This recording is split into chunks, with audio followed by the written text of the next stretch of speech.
අතීතයේ සිට වර්තමානයේ දක්වාම කතෝලික සභාව තුළ විවිධ නිකායන් බිහි වෙලා තියෙනවා. මේකේ තියෙන සුවිශේෂීම කාරණය තමයි මේ හැම නිකායකටම අනන්‍ය වෙන දූත සේවයක් නිර්මාණය වීම. ඉතින් අද අපි කතා කරන්න යන්නේ ප්‍රංශයෙන් ආරම්භ වෙලා මේ මුළු ලෝකේ පුරාම ව්‍යාප්ත වෙලා ඉන්න සුවිශේෂී දූත සේවයක් කරන සහෝදරතුමන්ලා පිරිසක් ගැන කතා කරන්න. ඒ තමයි ඔබ මම ජීවත් වෙන මේ සමාජයේ අපි දන්නවා විවිධ මානසික ආබාධයන් තියෙන දුවදරුවන් වගේම විශේෂ අවශ්‍යතා තියෙන දුවදරුවන් ඉන්නවා. ඉතින් මේ අය වෙනුවෙන්ම කැප වෙලා ඉන්න දයාවේ සොයුරන් ගැන තමයි අද අපි කතා කරන්න යන්නේ. ඉතින් මම මුලින් කියපු විදිහට ඔයාලට මම ආරාධනා කරනවා මේ නිහඬ සේවය කරන දයාවේ සොයුරන්ට ගෞරවයක් පිණිස අද අපි හැමෝම ඔවුන්ට ඇහුම්කන් දෙන්න සූදානම් වෙමු.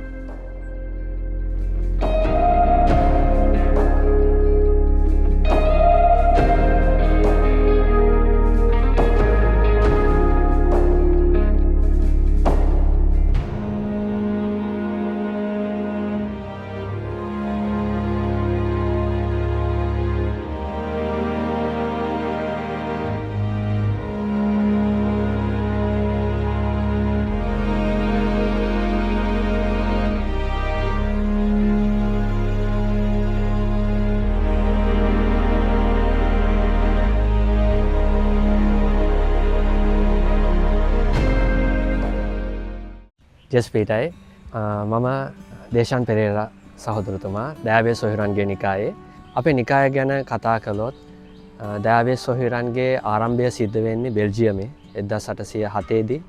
ඉතින් මේ ආරම්භය ඇත්තටම අපේ නිකායේ නිර්මාතෘ පියතුමා වන්නේ වන්දනීය පීටර් ජෝසප් ක්‍රීස් පියතුමයි. ඉතින් උන්වහන්සේ ඇත්තටම බෙල්ජියමේම උපන්න පියතුමෙක්. ඒ කාලේ තිබිච්ච ඒ ප්‍රංශ විප්ලවයත් එක්ක ඇතිවෙච්ච ඒ පසුබිමත් එක්ක බෙල්ජියම තුළ ඇතිවෙච්ච පසුබිමත් එක්ක තමයි උන්වහන්සේට අපේ නිකාය පූජක එවකට ජීවත් වෙච්ච පූජකතුමෙක් විදිහට මේ නිකාය මේ විදිහට ආරම්භ කරන්නට උන්වහන්සේට ඒ අපි කියන්නේ ශුද්ධාත්ම මඟ පෙන්වීම ලැබුණේ. ඉතින් මේ විදිහට ආරම්භ වෙච්ච අපේ නිකාය මේ වෙද්දී ලෝකේ පුරා රටවල් 30ක ව්‍යාප්ත වෙලා තියෙනවා. ඉතින් අපේ නිර්මාතෘ පියතුමා ගැන කතා කරොත් උන්වහන්සේ මං හිතන්නේ උන්වහන්සේගේ ජීවිතයේ උන්වහන්සේගේ අත්දැකීමත් එක්ක තමයි එවකට උන්වහන්සේ ජීවත් වෙච්ච ප්‍රදේශයේ තිබිච්ච ඒ අවශ්‍යතාවයන් එක්ක තමයි අද මේ විදිහට දයාවේ සොහිරන්ගේ නිකාය විශේෂයෙන් විවිධ ආබාධ සහිත පුද්ගලයන් සඳහා වෙච්ච විශේෂ වූ සේවාවක් ලෝකේ පුරාම මේ වෙද්දී මහද්වීප 4ක බොහොම සාර්ථකව ගරු සහෝදරතුමන්ලා සහ ගිහි ජනතාවගේ මැදිහත් වීම තුළ මේ සේවාව ඉස්සරහට කරගෙන යනවා. ඉතින් මේ සේවාව ඇත්තටම ලංකාවට එන්න මුලපිරුවේ 1988 දී. ඒකත් ඇත්තටම සිද්ධ වුණේ අපේ දයාවේ සොහිරියන්. මං හිතන්නේ ලංකාවට අපිට කලින් මුලින්ම ආවේ දයාවේ සොහිරියන්. ඉතින් අපේ නිර්මාතෘ පියතුමා දයාවේ සොහිරන්න පටන් ගන්න කලින් ඇත්තටම මේ දයාවේ සොහිරන්ගේ නිකාය තමයි ආරම්භ කළේ. ඉතින් අපේ ලංකාවේ එවකට හිටපු ගරු කන්‍යා සොහිරියන්ගේ ආරාධනය මත එවකට අයර්ලන්තයේ ප්‍රාදේශිකයේ ඒ කියන්නේ සාන්ත ජොසේ මුනිදුන්ට කැප කළපු අයර්ලන්ත ප්‍රාදේශිකයේ ගරු සහෝදරතුමන්ලා තමයි මුලසුන ගන්නේ ලංකාවට ඇවිල්ලා මේ දයාවේ සොහිරන්ගේ සේවාව මේ විදිහට ආරම්භ කරන්න මේ විදිහට ලස්සන සේවාවක් මේ විදිහට කරගෙන යන්නට මුල පුරන්නේ මේ අයර්ලන්තයේ ප්‍රාදේශිකයේ ගරු සහෝදරතුමන්ලා. ඉතින් 1988 ආවට 1990 දී තමයි පළමු නිවහන අද ඔබට මේ පෙනෙන ලස්සන නිසංසල විශේෂ පුහුණු මධ්‍යස්ථානය සහ දයාවේ සොහිරන්ගේ පළමු නිවහන ජායල ප්‍රදේශයේ මේ තුඩැල්ල ග්‍රාමයේ මේ විදිහට ගොඩනැගෙන්නට ආරම්භය සනිටුවන් කරන්නේ 1990 නොවැම්බර් මාසේ 21 වගේ දවසක තමයි මේ ආරම්භය සිද්ධ වෙන්නේ. ඉතින් ඒ විදිහට පටන් ගත්ත දයාවේ සොහිරන්ගේ මේ සේවාවන් සහ ඒ වැඩ කටයුතු සියල්ල අද වෙද්දී මං හිතන්නේ මේ අවුරුද්දේ මේ 2025 වර්ෂයේ අපි වර්ෂ අවුරුදු 35 සම්පූර්ණ කරනවා. ඉතින් ඒක ඇත්තටම දයාවේ සොහිරන්ගේ සේවාවන් වලට ගොඩාක් ලොකු ආශිර්වාදයක් මං හිතන්නේ මේ අවුරුදු 35 පුරාවට දෙවියන් වහන්සේගේ ලැබිච්ච ඒ ආශිර්වාදය සහ මඟ පෙන්වීම නොයෙකුත් බාධක හමුවේ තමයි මේ ගමන ආවේ. ඉතින් මං හිතන්නේ මේ හැම දෙයකම අපිට මේ විදිහට අවුරුදු 35 පුරා ලංකාව තුළ පළ දරන්නට හැකි වුණේ දෙවියන් වහන්සේගෙන් ලැබිච්ච ආශිර්වාදය තුලයි.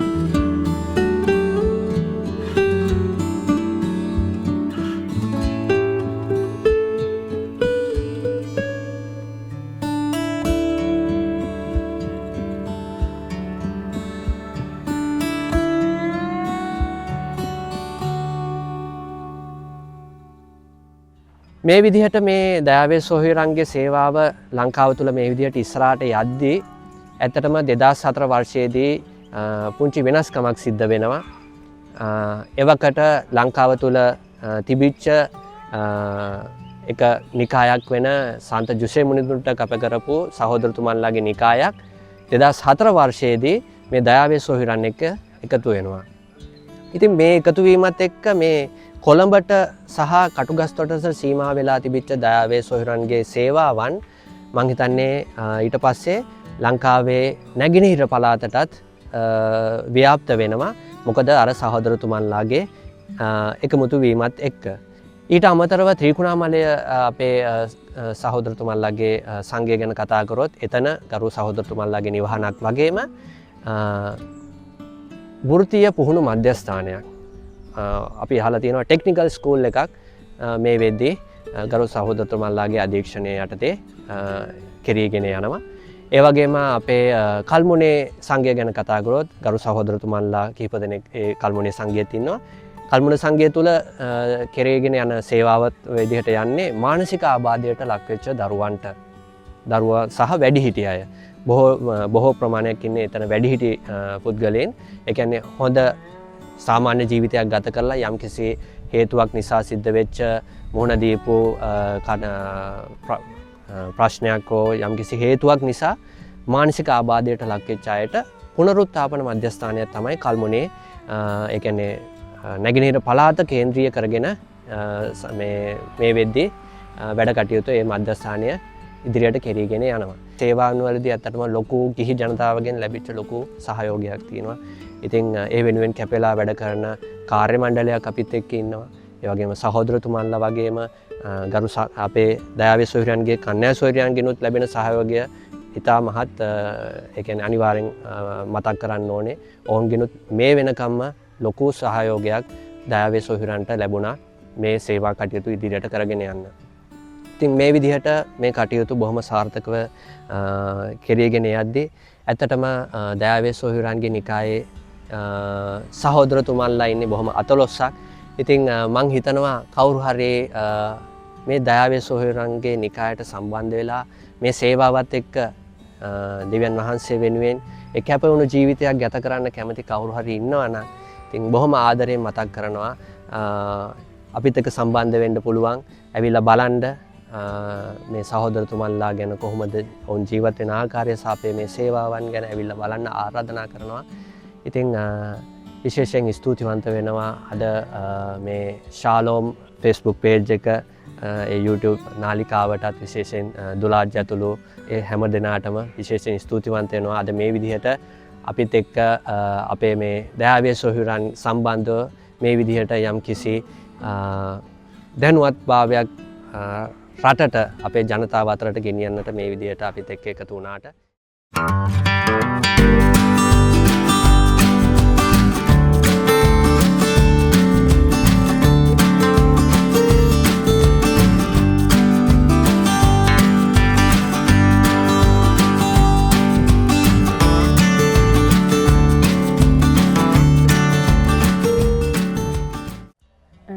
මම කසුනි ගිම්හානි ගුණවර්ධන අපේ මේ නිසංසල විශේෂ පුහුණු මධ්‍යස්ථානයේ සේවයට ඇවිල්ලා වසර අවුරුදු 9ක් විතර වගේ වෙනවා. මම මේ වන විට නිසංසල විශේෂ පුහුණු මධ්‍යස්ථානයේ විශේෂ අවශ්‍යතා සහිත දරුවන්ගේ අධ්‍යාපන කටයුතු වෙනුවෙන් කැප වෙලා සේවය කරනවා. අපේ ජායල නිසංසල විශේෂ පුහුණු මධ්‍යස්ථානයේ ගත්තහම ප්‍රධාන වශයෙන් අංශ 3ක් තියෙනවා. ප්‍රාථමික අංශය, දිවා සේවා අංශය සහ වෘත්තීය පුහුණු අංශය කියලා. විවිධ වයස් කාණ්ඩ යටතේ අපි මේ අංශ 3ට දරුවෝ යොමු කරලා තියෙනවා. අපි මුලින්ම ගත්තොත් ප්‍රාථමික අංශය වයස අවුරුදු 7 ඉඳලා වයස අවුරුදු 12-13 යන වයස් සීමාවේ දරුවන් 15 දෙනෙක් පමණ මේ වන විට ජායල නිසංසල විශේෂ පුහුණු මධ්‍යස්ථානයේ අපගේ පුහුණුව ලබනවා. ප්‍රාථමික අංශයෙන් පස්සේ අපි ප්‍රාථමික අංශයේ පුහුණුව සාර්ථකව නිම කරන සෑම දරුවෙක්වම ඒ දරුවන්ගේ හැකියාවල් දක්ෂතා මත පදනම්ව දිවා සේවා අංශය වෙත යොමු කරනවා. දිවා සේවා අංශය වයස අවුරුදු 13 ඉඳලා වයස අවුරුදු 24-25 යන වයස් කාණ්ඩ අතරතුර දරුවෝ තමයි ඉන්නේ. මේ වන විට නිසංසල විශේෂ පුහුණු මධ්‍යස්ථානයේ දිවා සේවා අංශය තුල දරුවන් 25ක් 30ත් අතර ප්‍රමාණයක් පුහුණුව ලබනවා. ඊට අමතරව වෘත්තීය පුහුණු අංශය අපේ නිසංසල විශේෂ පුහුණු මධ්‍යස්ථානයේ ඉන්න වැඩිහිටිම දරුවෝ ඉන්නේ වෘත්තීය පුහුණු අංශයේ වයස අවුරුදු 25න් ඉහළ වැඩිහිටි දරුවෝ තමයි ඉන්නේ. නිසංසල ජායල මධ්‍යස්ථානයේ වෘත්තීය පුහුණු අංශයේ මේ වන විට දරුවන් 30 දෙනෙකුට ආසන්න ප්‍රමාණයක් අපගේ පුහුණුව ලබනවා. එතකොට මේ මං කියපු විදිහට ප්‍රාථමික සේවා අංශය, දිවා සේවා අංශය සහ වෘත්තීය පුහුණු අංශය කියන මේ අංශ තුනේම දරුවෝ ගොඩාක් දක්ෂතා තියෙනවා. එක එක්කෙනාට වෙනස් වෙච්ච දක්ෂතා. අපි සාමාන්‍යයෙන් කතා කරන සාමාන්‍යයි කියන අපිට වඩා අපේ ළඟ නැති අපේ සැඟවුණු දක්ෂතා ඒ දරුවෝ තුලින් අපි දකිනවා. විශේෂ අවශ්‍යතා කාණ්ඩ 13ක් යටතේ අපි සාමාන්‍යයෙන් ස්පෙෂල් එඩියුකේෂන් වර්ග වෙනවනේ. ඒ විශේෂ අවශ්‍යතා කාණ්ඩ 13ම අතරේ දරුවන්ගෙන් තෝරගත්තු සීමිත කාණ්ඩ කිහිපයක දරුවෝ කොටසක් තමයි අපේ ජායල මධ්‍යස්ථානයේ ඉන්නේ.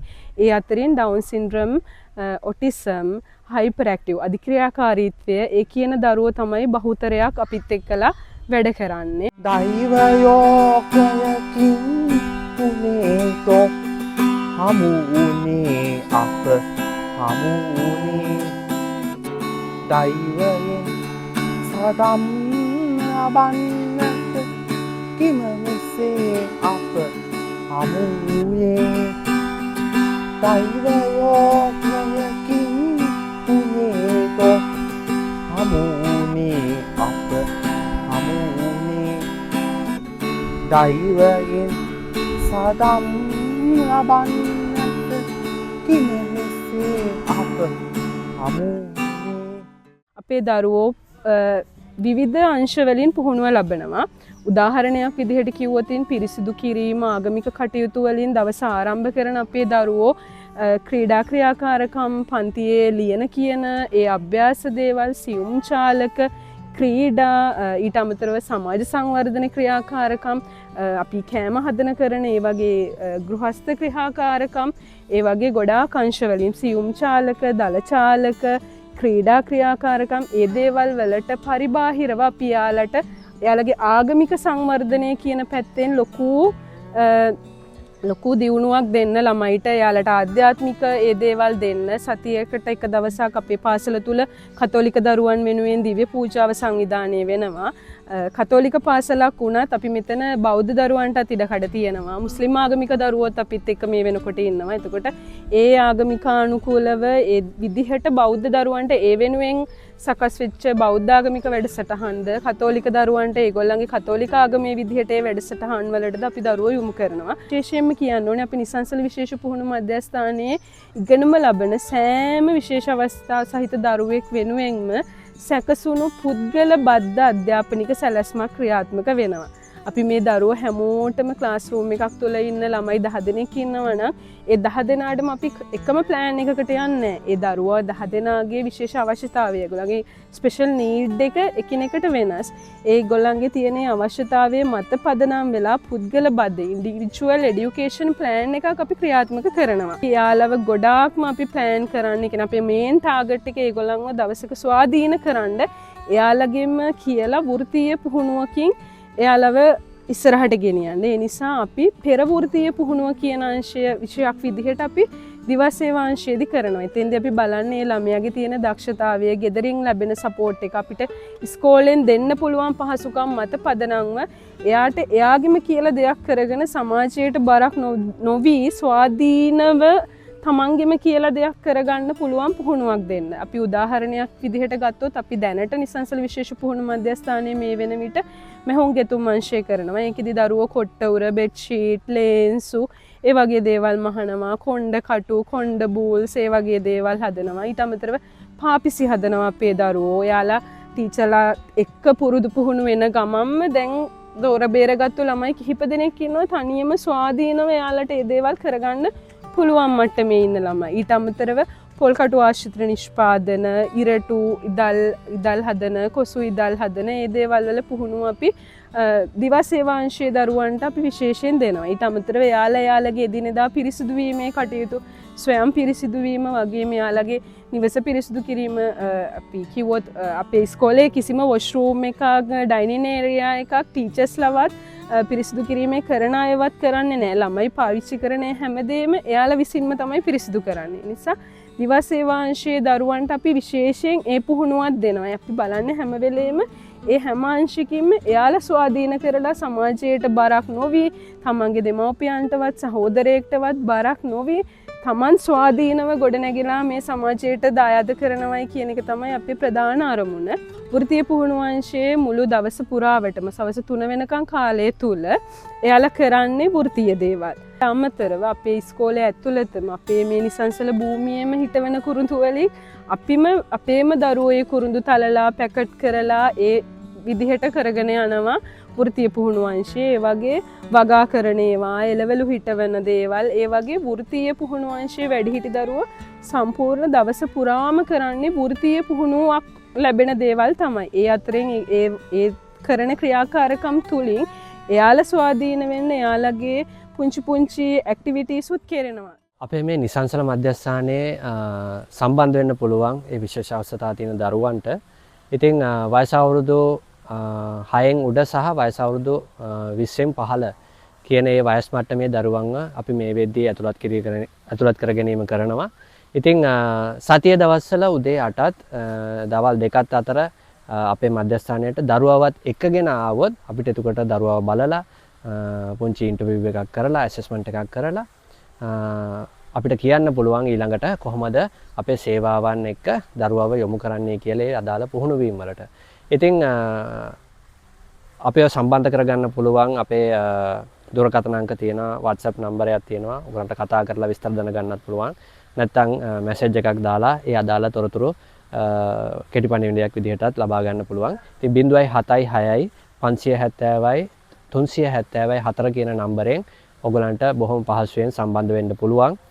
අප මධ්‍යස්ථානයේ ඒ අදාළ විස්තර තොරතුරු දැනගන්නට. අපේ මේ නිසංසල මධ්‍යස්ථානයත් එක්ක මම හිතන්නේ ඕන කෙනෙක්ට සම්බන්ධ වෙන්න පුළුවන්. ඒ කියන්නේ ඕන කෙනෙක්ට මේ බලන්න එන්න පුළුවන්. අනිවාර්යෙන් බලලා යම්කිසි සහයෝගයක් දෙන්න පුළුවන්. ඔයාලට පුළුවන් විදිහට මෙතන වැඩ කටයුතු වලට සම්බන්ධ වෙන්න පුළුවන්. කවුරු හරි බලාපොරොත්තු වෙනවා නම් තමන්ගේ යම්කිසි විශේෂ දිනයක් අපේ දරුවොත් එක්ක ඇවිල්ලා සමරන්න, එයාලත් එක්ක යම්කිසි දෙයක් බෙදා ගන්න. ඒ වගේ දේවල් වලටත් අපි ඉඩ ප්‍රස්තාව ඊට පහසුකම් සලසා දෙනවා. ඒ වගේම තව පුංචි කාරණයක් තමයි අපේ මෙතනට අපි වොලන්ටියර්ස්ලාට අවස්ථාව දෙනවා. ඒ කියන්නේ සමහරක් වෙලාවට සමහර දරුවෝ ඉන්නවා විශ්වවිද්‍යාලවල තමන්ගේ ඉගෙනීමේ කටයුතු කරන මේ සම්බන්ධව තමන්ගේ අධ්‍යාපන කටයුතු කරන දරුවෝ ඉන්නවා. ඉතින් ඒ දරුවන්ගේ සමහරක් වෙලාවට ඒ ඉන්ටර්නල් අවස්ථාවේදී මේ මාස 6ක් හෝ මාස 3ක හරි කාලයකට උන්ට ඇවිල්ලා මෙතන වොලන්ටියර්ස්ලා විදිහට ඒ තමන්ට අවශ්‍ය කරන ඒ යම්කිසි ප්‍රැක්ටිකලි අවශ්‍ය කරන ඒ දැනුම ලබා ගන්නට අවස්ථාවත් අපි මෙතනින් ඉඩ ප්‍රස්තාව ලබා දෙනවා. ඉතින් මේ විදිහට ඔගලන්ට පුළුවන් අපිත් එක්ක සම්බන්ධ වෙන්න. ඉතින් මම අවසාන වශයෙන් ආරාධනා කරනවා විශේෂයෙන් මේ දයාවේ සොහිරන්ගේ මේ සේවාවන් වෙනුවෙන් ඔයාලගේ යාඥාවේදී අපි හැමෝම මතක් කරන්න. විශේෂයෙන් මේ ගරු සහෝදරතුමන්ලා ඒ වගේම අපිත් එක්ක මේ වැඩ කරන අපේ ඒ කාර්ය මණ්ඩලය හැමෝම වෙනුවෙන් ඉතින් ඒගොල්ලෝ හුඟක් මහන්සිලා මේ දේවල් මේ දරුවොත් එක්ක මේ විදිහට මේ කටයුතු වලදී සහයෝගය දෙනවා. ඉතින් ඇවිල්ලා බලන්න මොනවාද මේ දයාවේ සොහිරන් කරන්න කියලා විශේෂයෙන් අවස්ථාව දෙනවා. අපේ ඔය පල්ලිවල ඉන්නවනේ සමිති සමාගම්වල දරුවෝ විශේෂයෙන් තරුණ දරුවන්ට ඇවිල්ලා බලන්න පුළුවන්. ඔයගොල්ලන්ගේ YCS එක වෙන්න පුළුවන්, තරුණ සමිතිය වෙන්න පුළුවන්. ඇවිල්ලා බලන්න මේ අපේ දරුවන්ට එක්ක දවසක් ගත කරන්න. ඔවුන්වත් එක්ක දවසක් ගත කරලා ඕගොල්ලෝ සතුට වෙන ගමන් ඔවුන්ටත් යම්කිසි සතුටක් එකතු කරන්න පුළුවන්. ඉතින් ඕගොල්ලන්ට අපිත් එක්ක සම්බන්ධ වෙලා. ඉතින් මේ විදිහට ඇත්තටම මේ වගේ අවස්ථාවක් අපිට ලබා දීපු මේ විදිහට ඔයගොල්ලොත් එක්ක සම්බන්ධ වෙන්න මේ අවස්ථාව ලබා දීපු විශේෂයෙන් අපේ දුලාත් සොහිරටත් මම මේ අවස්ථාවේ ස්තුතිවන්ත වෙනවා. සහ ඒ ශාලෝම් පේජ් එකේ ඒ අනිත් සියලුම දෙනාටත් මම මේ අවස්ථාවේ ස්තුතිවන්ත වෙනවා. ඒ වගේම යාඥාවේදී මතක් කරනවා ඔයාලා හැමෝමම. ඉතින් ගොඩක් ස්තුතියි. අවසාන වශයෙන් ඔබ සැමට මම ආරාධනා කරනවා අපිත් එක්ක ඉදිරියේදී එකතු වෙන්න පුළුවන් හැකි උපරිමයෙන් අපි සහයෝගය දෙමු. ස්තුතියි හැමෝටම ජේසුස් ක්‍රිස්තුස්